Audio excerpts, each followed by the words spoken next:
My name is Amaya, and I'm with Team Innovative. Imagine this.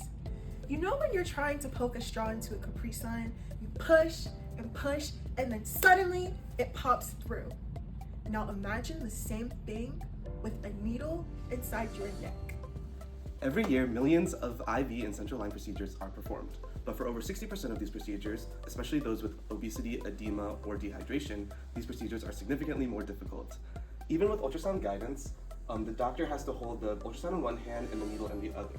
This requires intense training, and even with that, arteries are accidentally punctured over 5% of the time. This can lead to hundreds of thousands of patient lives being held at stake.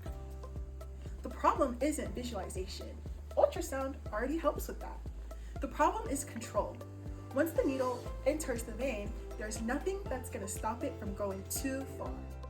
That's why we created a new solution, an attachment that integrates directly onto the ultrasound probe with an adjustable angle and guides the needle with precision. As the physician advances the needle, our system continuously monitors the tissue using bioimpedance, basically measuring how electrical current moves through the body. When the needle tip enters the vein, there's a sudden drop in electrical resistance because blood conducts electricity a lot different than the surrounding tissue.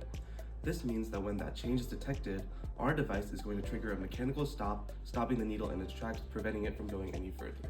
No overshoot, no guesswork, no damage to the surrounding anatomy. This reduces reliance on operator skill alone, making procedures safer, especially for high-risk patients. And by preventing overinsertion, we have the potential to save over 250,000 patient outcomes every year.